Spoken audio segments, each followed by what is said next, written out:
Donald Trump stood beside Robert F. Kennedy Jr. and other officials and repeatedly warned against using Tylenol during pregnancy, claiming a direct link to autism. He urged women to fight like hell not to take it, and pushed for new warning labels.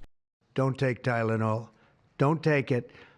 If you just can't, it's fight like hell not to take it. He also revived debunked vaccine autism narratives and proposed using a drug called leucovorin as a treatment. But here's the reality. Medical experts from around the world have rushed to reject those statements. They say Trump's claims are unsupported by solid data. First, effective immediately, the FDA will be notifying physicians that the use of let's see how we say that.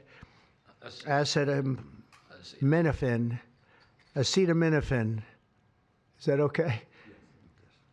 Which is basically commonly known as Tylenol, during pregnancy can be associated with a very increased risk of autism. So taking Tylenol is not good. First, let's talk about autism itself. Autism spectrum disorder is a complex neurodevelopmental condition shaped by many factors: genetics, prenatal environment, and maybe some yet unknown influences. It is not caused by a single drug or vaccine. When Trump says autism rates have surged by more than 400% since 2000, he's twisting numbers. Yes, diagnoses have increased, but largely because awareness, screening, and broader definitions have improved. It doesn't prove a new cause has appeared. Some observational studies have found associations between acetaminophen use in pregnancy and neurodevelopmental differences in children. But association is not causation. These studies can't rule out confounding factors. For example, women taking Tylenol are more likely to have had fever, infection, inflammation, or pain, all of which might independently influence fetal development. In fact, sibling comparison studies, where one sibling was exposed and another wasn't, tend to eliminate the association. That suggests acetaminophen itself is not the causal agent. Next, the risks of overreacting. Trump says avoiding Tylenol has no downside.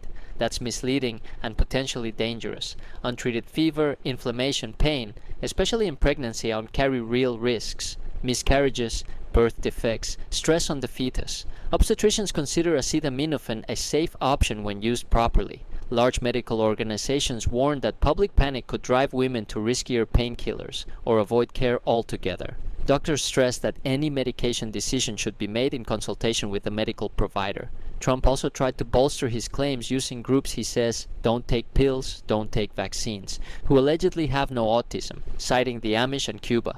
That's false. Autism exists in those communities. Lower diagnosis is often due to less screening, cultural biases, or limited access to evaluation.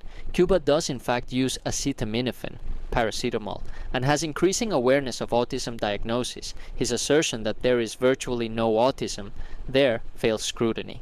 As for linking Tylenol with vaccines, that's the old anti-vax playbook. The scientific consensus is clear.